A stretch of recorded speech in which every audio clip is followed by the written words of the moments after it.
The sun's gonna rise. That is Handsome and the Humbles. My buddy Josh Smith and those guys, Handsome and the Humbles, Knoxville group. Actually, I guess they're kind of based out of Clinton, Anderson County. Man, I sound terrible. I feel okay. I just got a lot of sinus stuff going on. But hey, we got a lot going on in Knoxville. Brian, this is the Brian Hornback Podcast, episode 55. Again, that was Handsome and the Humbles. The sun's going to rise. What's happened recently? Well, let's see. Friday afternoon, Knoxville was having a public input meeting on the new police chief. Mayor Kincannon and her team was having this meeting at the city county building in the small assembly room, and a lot of folks were there. A lot of folks that we kind of are used to seeing that have an interest in the next police chief and have an interest in community policing were there, which leads one to know and understand that David Hayes, a former two-time city council candidate, was there. And as he went to leave that meeting, he was detained by Knox County Sheriff's officers. They are court security officers. When we talk about court security officers, these are the officers that are primarily at the city county building, and they kind of just, their job is to keep order in the courthouse, to help the bailiffs, that type of stuff, right? So they apprehend David. They say that they're taking him in because he has a warrant, and they didn't have the warrant on them. They couldn't tell him exactly what his charge was on the warrant. There were numerous people that were there that video recorded them, the sheriff's officers, handcuffing him, picking him up, carrying him across the Hill Avenue Bridge, and taking him into custody. From then, he goes out of public view, and we do know that he was then transported to the Roger D. Wilson detention facility. He was held for about 3 hours, and he was released on his own recognizance. Initially, the information was that it was a warrant for panhandling, but come to find out, it's from an incident that occurred on April the 21st of 2021. It's a misdemeanor warrant signed by the magistrate, and this is, I'm getting this information is from a Knoxville News Sentinel article written by Tyler Whetstone. Hayes and other unknown individuals blocked the eastbound lane of Howard Baker Drive at Honor Our Troops Drive, which is the civilian entrance to KPD's headquarters. The crowd, according to Knoxville police, had blocked an SUV from turning, and while the SUV was stopped, a KPD officer in a marked cruiser with emergency lights flashing attempted to drive around the SUV. It says around it, talking about the SUV. It was then, the warrant says, that Hayes deliberately stood in front of the cruiser. The officer listed on the warrant is a Christopher Starr. He got out of the car and told Hayes to get out of the way. Hayes refused. According to Starr, he cursed the officer. Starr's report says the citation wasn't issued at that moment because likely the offense would continue. Okay. So you didn't arrest him or write him a ticket, issue him a citation, but you got a warrant for him. Anyway, it wasn't until his arrest Friday that Hayes was charged with 2 additional misdemeanor charges of inciting a riot and assault on a first responder, stemming from a deputy's allegation that Hayes spat on him while he was in custody. Hayes told the Knoxville News Sentinel on Friday a deputy punched him several times in the face while he was in custody, and Deputy Ronald Chaperon acknowledges putting hands on Hayes, saying he was trying to prevent him from spitting. So the problem there is that we don't have body cams on court officers. But anyway, that's all from the Knoxville News Sentinel. Now let's back up, okay? I happened to be sitting on Facebook Friday afternoon. Not sitting on Facebook, but I was perusing Facebook, and Constance Every had a live video of them carrying Hayes across the bridge. It's indoor bridge, city county building. It connects from Main to the building, right? Anyway, so I'm watching it live. At this point, I'm believing it was the Knoxville Police Department that had arrested David. And so I sent an email to Scott Erlin with the Knoxville Police Department. He did respond back, said that Sheriff's Department had arrested him. So I sent an email to Kimberly Glenn, who's the public information officer for the Sheriff's Department. Friday evening, I got an email back, as did all media, I assume, with the arrest report and the mugshot of David Hayes.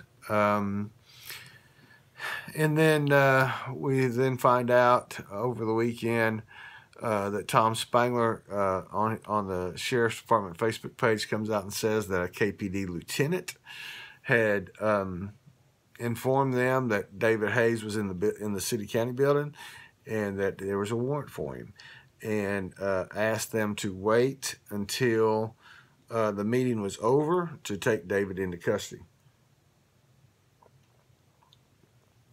Now, let's think about Friday. Thursday, Wednesday night, Knoxville was supposed to have gotten a snow whatever, a bunch of snow. It didn't happen. Thursday, everything was kind of shut down. Friday, it was kind of back to normal. Mayor Glenn Jacobs had opened all of his offices at 10 a.m., as did the property assessor and other offices. But apparently the Sheriff's Department most of the administration was off or not in the building because of the snow and presumably the cold temperatures. I did have lunch at Calhoun's on the River that day, and Sheriff Spangler, Assistant Chief Bernie Line, Wes Norris, and an unidentified gentleman came into Calhoun's on the River. So they were in close proximity to the city county building at some point on Friday. Now, granted, they got Tahoes. They got real nice four-wheel drive vehicles that can get around in the snow, but presumably they weren't around when this arrest took place, right? So anyway, we find out that supposedly somebody at KPD had said, hey, here he is. Let's back up a little bit. April 21st, this incident happened with this officer. A warrant was supposedly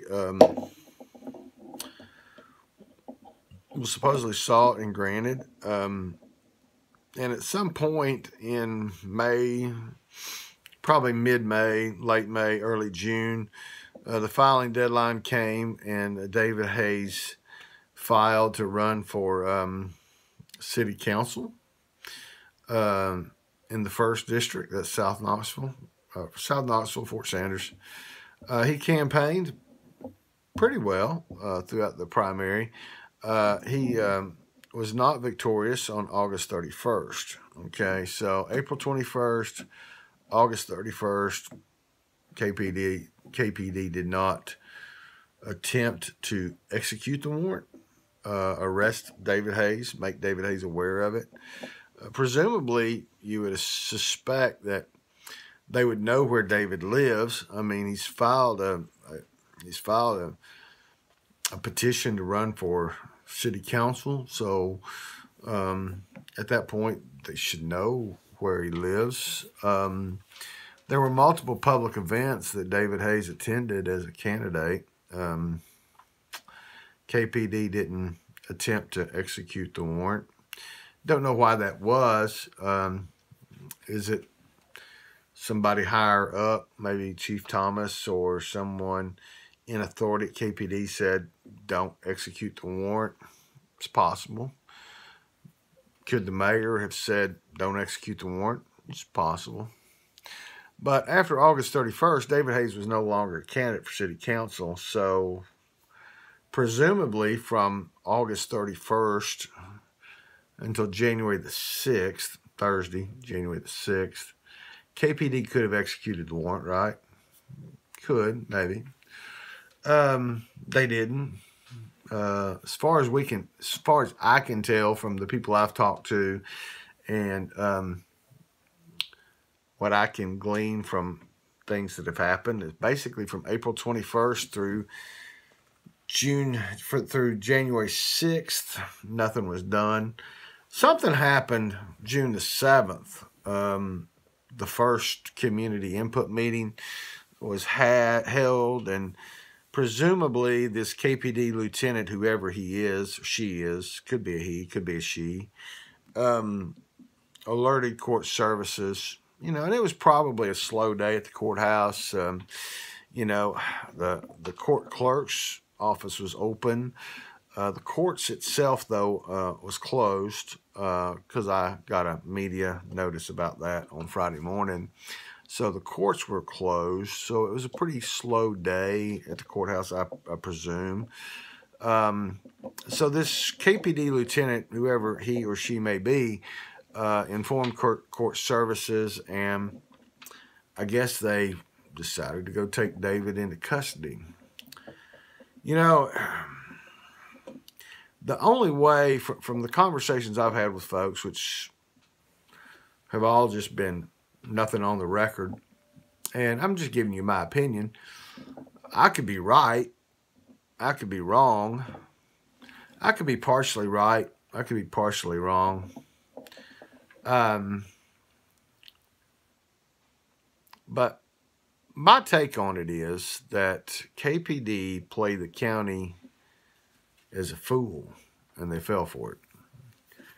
I don't know, as far as the discussions politically between the sheriff and the former sheriff, Jimmy J.J. Jones, who's running in May 3rd, 2022. The two are running against each other in the Republican primary. I think there's valid points. I think Sheriff Spangler, whether he wants to or not, probably has to defend the actions of the court officers, and I don't think Sheriff Jones's criticism has been definitely have not been toward the officers. It's been more toward what direction administration may have given the court officers. In hindsight, which we know that hindsight's 2020. It would have been nice if court services had said, "Hey, it's your warrant. You execute it." They didn't. They went down there and got David and arrested him, and then sent him out. Apparently, they admit in the arrest report that the officer struck David.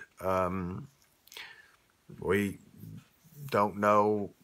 I mean, I guess we assume that everybody's telling the truth, but the real disparity there is David says that he was hit. The officer says he was hit. The officer says David spit on him. David says he didn't spit on him, so that's kind of in dispute, right?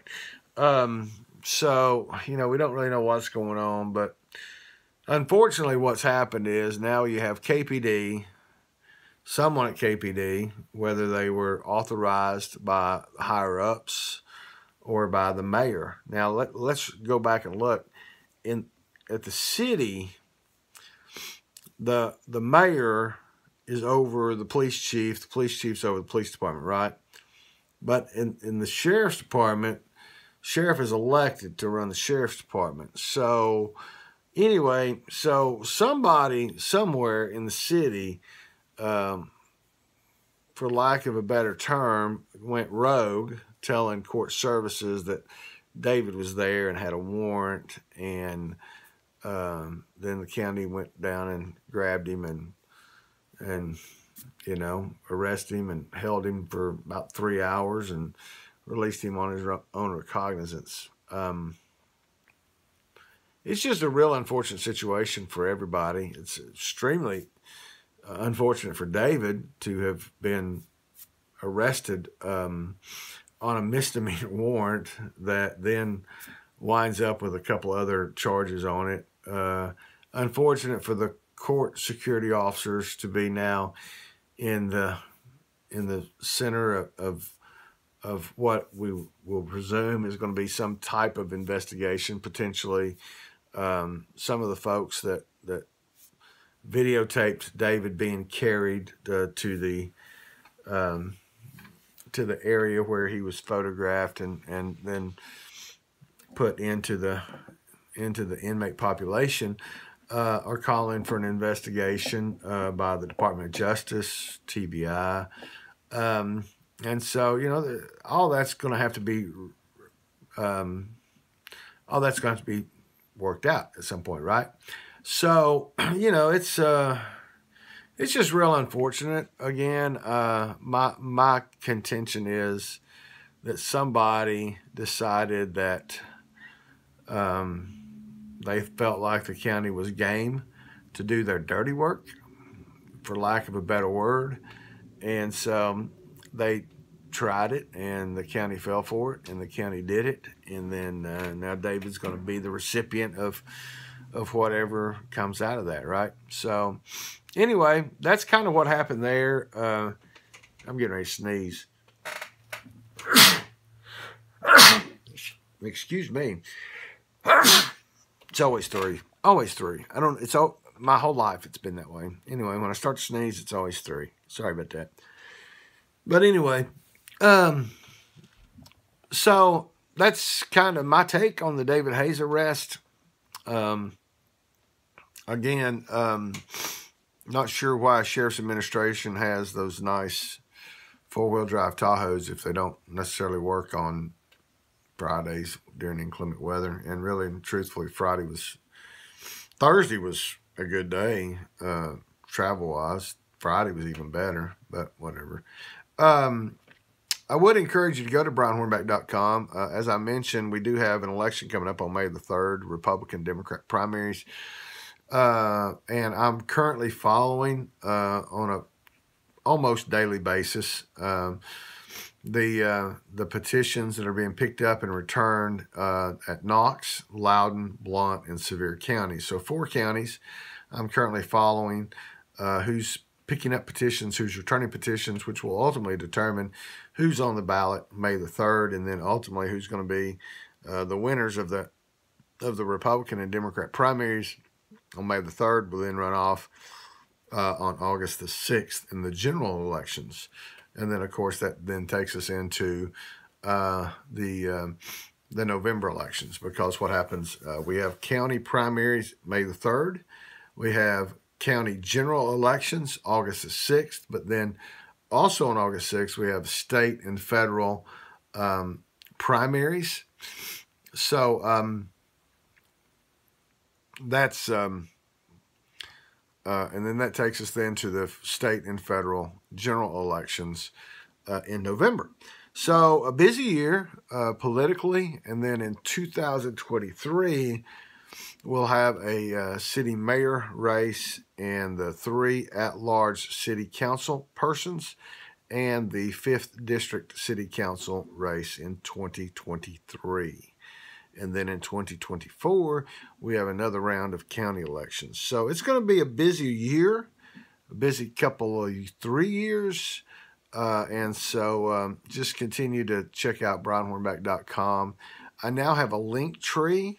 It's linktree.com/Brian Hornback. It takes you, it's got everything pretty much Brian Hornback. It's got links. It's in that link tree is my YouTube channel, my website, brianhornback.com, my Facebook page, my Instagram, my Twitters, and the PayPal link if you want to throw in a tip. So this is a totally free service. It's been going on for 17 years. There are some ads on the website that help pay the way, help reimburse the time. But if you feel so compelled to throw in a tip to help pay expenses, that would be great. It's not required. I don't have a paywall. I don't have subscriptions. But if you feel compelled to throw in a few bucks, we always appreciate that. We'll be covering Democrat, Republican, Independents, and all the races that we have there. So y'all have a great night. Thank you for tuning in to episode 55 of the Brian Hornback Podcast. Hope to have another candidate. We had Kim Frazier on at the end of last week, first of this week, and we will hope to have another one on very soon.